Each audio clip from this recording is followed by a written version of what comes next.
On a pris un Airbnb qui était très très bien noté, 4,8 sur 5, c'est un super hôte, que des bons avis, enfin vraiment le top du top. Et en fait, au bout du 2e jour, sous ma douche, je me retourne vers la machine à laver et je capte que, en fait, dans le réveil, il y a une caméra. Bon, chers amis, salut à toutes et à tous, j'espère que tout le monde est en forme, que tout le monde va bien, et je voulais aujourd'hui faire cette petite vidéo pour vous relayer une histoire que j'ai moi-même donc relayée sur Clubic, dans mon métier, modeste métier de journaliste, et donc c'est parce que c'est une affaire qui me pousse en fait à vous sensibiliser, que vous soyez une femme, un homme, peu importe, c'est tout le monde qui est concerné. Pourquoi ? Parce que vous allez voir que ce genre de problème se répète. Alors avant de vous en parler, d'entrer davantage dans le détail, le titre vous a mis un petit peu sur la voie, je vous invite d'ores et déjà, les amis, à mettre un pouce vers le haut, à commenter cette vidéo si également vous avez, pourquoi pas, votre propre témoignage à relayer, et ensuite si on doit faire des signalements, etc.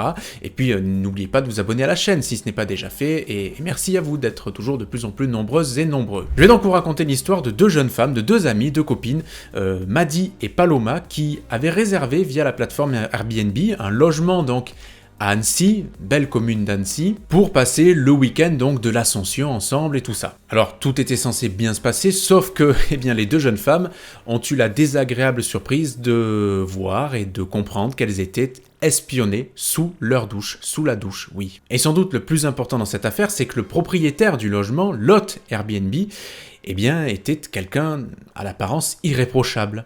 Donc l'histoire a été médiatisée parce que les deux jeunes femmes ont publié une vidéo chacune sur leur compte TikTok respectif, et ça a permis cette médiatisation donc, et ça m'a permis moi-même d'en parler sur Clubic. Et Madi le dit elle-même, attention, ça n'arrive pas qu'aux autres, et je prolonge ses paroles, je prolonge sa déclaration en vous disant que j'ai déjà écrit certains articles sur le sujet, que ça arrive de plus en plus et que ça arrive souvent. C'est pas que ça n'arrive pas qu'aux autres, c'est que ça arrive souvent, et c'est ce qui est grave. Donc Madi et Paloma passent leur week-end tranquille, et au deuxième jour, Madi se dit il y a un réveil qui est situé comme ça en face de la douche, et je trouve ça un petit peu bizarre.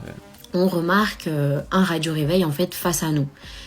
Et sur le coup, ça nous paraît un petit peu suspect, mais on fait pas trop attention. D'ailleurs, vous le voyez sur la vidéo, le réveil qui est situé, qui est incrusté, alors il n'est pas caché, masqué, mais il est étonnamment posé entre des rouleaux de papier toilette, donc bon, c'est un peu archaïque, mais enfin, peu importe. Elle trouve suspect le fait qu'il soit quand même orienté face à la douche. Et c'est donc au cours du 3e jour que Madi et Paloma vont aller plus loin et vont eh bien un petit peu analyser ce radio-réveil. Madi va soulever en fait le radio-réveil et se rendre compte qu'il y a un port pour donc carte SD, qu'à l'intérieur il y a une carte SD de 32 Go, donc ce qui permet quand même de soutenir pas mal de données vidéo, et qu'elles étaient tout simplement filmées, puisque le radio-réveil abritait une caméra espion, une toute petite caméra espion, ça a cette taille. Il y avait des caméras, enfin il y avait des vidéos depuis mars, une carte mémoire de 32 Go, donc les gendarmes ont saisi l'appareil photo et la carte. Donc ça peut se cacher un petit peu partout, dans la climatisation, par exemple dans une chambre d'hôtel, dans un cadre, dans une peluche, dans un radio-réveil, évidemment. Sachez que ça n'arrive pas qu'aux autres. Il y a des nouveaux dispositifs, ça peut être dans des détecteurs de fumée, ça peut être dans des prises USB. Moi, c'est dans un réveil. Je vous expliquerai tout à l'heure comment vous prémunir de tout ça. Donc bon, à ce moment-là, plus de doute. Elles savent, Madi et Paloma, qu'elles sont espionnées, qu'elles ont été espionnées. Donc qu'est-ce qu'elles font ? Eh bien, elles contactent la plateforme Airbnb, ce qui me paraît tout à fait logique. Airbnb leur précise, écoutez, mesdemoiselles, on peut vous rembourser évidemment le séjour, ou on peut également vous payer des chambres d'hôtel dont la durée correspondra à la durée restante de votre séjour Airbnb initial. Mais Madi et Paloma ont eu l'excellent réflexe, vraiment l'excellent réflexe, eh bien d'aller directement en gendarmerie pour déposer plainte et pour signaler cet espionnage, cette caméra espion présente dans le logement Airbnb. Si j'avais pas vu le témoignage d'une autre personne à qui c'est arrivé il y a pas longtemps, je me serais même pas posé la question tellement c'est subtil comme connerie. Tous les gens avant nous l'ont pas vu. Vraiment, ça a été bien dissimulé. Donc pendant 4 heures, eh bien, la police visionne les vidéos, 32 Go donc sur la carte mémoire, je ne sais pas combien il y avait de vidéos exactement, mais les gendarmes ont pu rapidement s'apercevoir que les contenus remontaient déjà jusqu'au mois de mars. Et je vais même aller un petit peu plus loin. C'est que il faut savoir que le propriétaire du logement, eh bien, paraissait pour le parfait propriétaire, le parfait loueur. On a pris un Airbnb qui était très très bien noté, 4,8 sur 5, c'est un super hôte, que des bons avis, enfin vraiment le top du top. En fin de compte, sur Airbnb, il est très bien noté, il a 4,8 sur 5 sur sa description. Il met bien qu'il n'y a pas de caméra chez lui, donc en plus, il ment.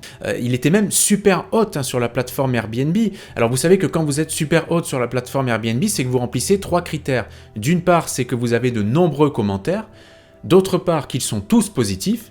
Et il y a également le fait que vous avez un taux d'annulation qui est extrêmement faible. Et donc, à ces conditions-là, vous êtes qualifié, vous êtes considéré, vous êtes élevé même au statut de super hot sur la plateforme, ce qui, eh bien, vous dirige en fait instantanément vers son logement, puisque vous y allez les yeux fermés. Vous vous dites, ah ben, en gros, il est validé, il est adoubé par Airbnb, on y va les yeux fermés ou presque. Et d'ailleurs, je l'ai noté, Paloma le précise dans sa vidéo, elle met l'imprime écran, la capture d'écran Airbnb à l'appui, c'est qu'il y avait quand même 249 évaluations au moment où elle fait la réservation, avec une moyenne de 4,78 sur 5. Donc vraiment, on y va les yeux fermés, hein, je le disais. Alors est-ce qu'on doit blâmer Airbnb pour autant ici? Je me pose la question sincèrement, parce qu'on peut pas mettre une personne derrière chaque logement Airbnb, il y en a des dizaines de milliers, rien qu'en France. On peut pas non plus mettre une personne à chaque fois que ce logement accueille de nouvelles personnes, etc. etc.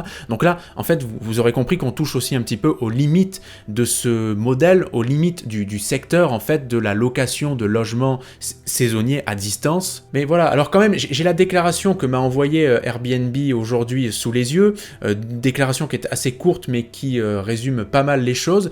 Nous avons été consternés d'apprendre cet incident et nous sommes en contact avec les voyageuses, hein, du coup, pour leur apporter tout notre soutien. Airbnb interdit les caméras cachées. Donc je poursuis la déclaration. Dès que nous en avons été informés, nous avons ouvert une enquête et avons supprimé le compte de l'hôte ainsi que l'annonce de la plateforme. Donc l'hôte n'est plus sur Airbnb, et sans doute radié à vie. Vous savez qu'en plus, si je ne dis pas de bêtises, hein, il faut donner sa pièce d'identité, etc. Et donc l'annonce a évidemment été supprimée. J'ai vérifié, l'annonce n'est plus sur Airbnb. Et donc Airbnb termine en disant « Nous prenons des mesures strictes lorsque ce type d'incident extrêmement rare, pas si extrêmement rare que cela malheureusement, se produit, et nous coopérons avec les forces de police dans le cadre de leur enquête. » Alors, avant de vous dire comment repérer une caméra espion, une petite chose. Que risque ce monsieur? Pour avoir écrit et lu aussi plusieurs sujets similaires, eh bien la jurisprudence est assez... La législation, d'une part, est assez floue sur le sujet. Alors, il y a eu des condamnations à de la prison, etc., mais jamais véritablement à de la prison ferme, où vous savez qu'il y a des aménagements de peine, etc., selon les peines. Donc, en fait, il n'y a pas de peine à la hauteur des actes et des faits qui sont déjà graves, parce que vous mentez déjà quand vous dites il n'y a pas de caméra, etc.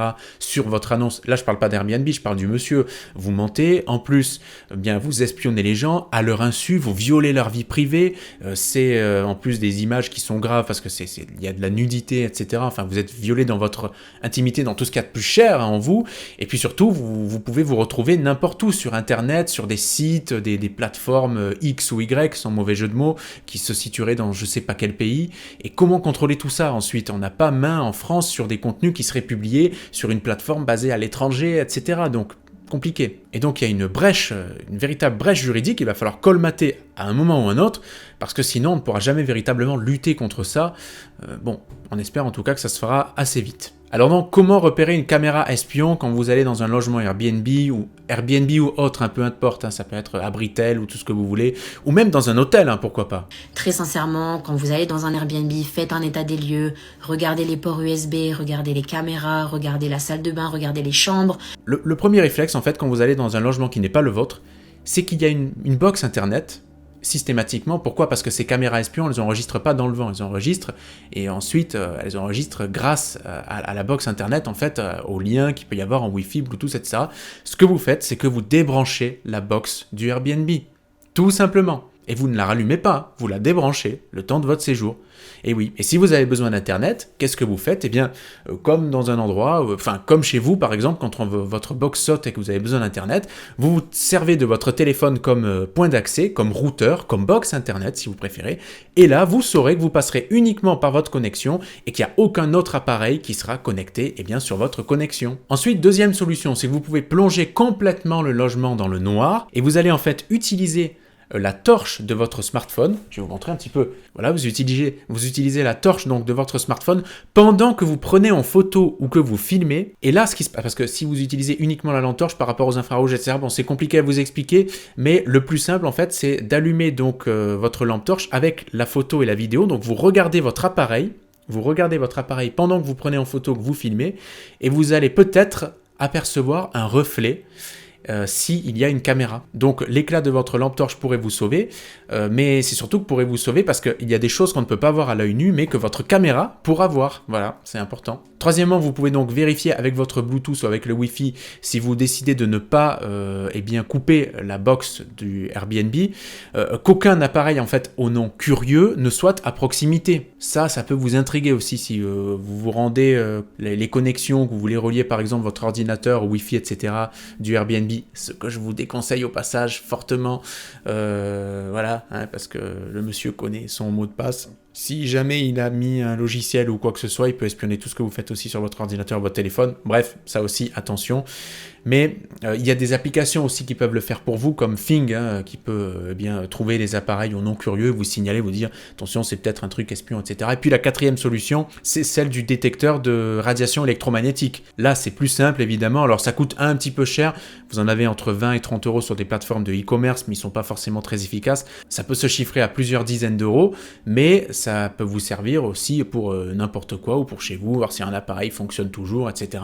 Et donc, là, quand même, approchez-vous un maximum de la zone que vous soupçonnez d'abriter une caméra espion, parce que c'est généralement une portée qui est de quelques centimètres, donc il faut vraiment s'approcher. Si vous pensez que par exemple il y a une caméra derrière un cadre, collez-vous carrément au cadre et puis vous passez votre détecteur, et si jamais vous captez quelque chose derrière, par exemple un radio réveil, c'est qu'il y a un problème par exemple. Si c'est derrière un cadre, c'est encore pire. C'est que là, il y a vraiment un truc. Voilà les amis, j'espère que vous avez trouvé cette vidéo intéressante. Je voulais vous raconter les faits, mais donc surtout vous alerter aussi et vous dire comment on peut se prémunir très simplement, et parfois même sans débourser un seul euro, de toutes ces choses et de ce qui est quand même assez gravissime et ce qui est une vraie violation de la vie privée et de votre intimité. Soyez prudents en tout cas quand vous allez en Airbnb. Alors l'idée c'est pas de dire tous coupables, mais c'est de dire attention, il y a quand même des gens qui ont un cerveau un peu détraqué et qui ne veulent pas que faire de l'argent grâce à leur logement, mais qui veulent aussi vous espionner pour faire des choses X ou Y, bref, on préfère pas imaginer. En tout cas,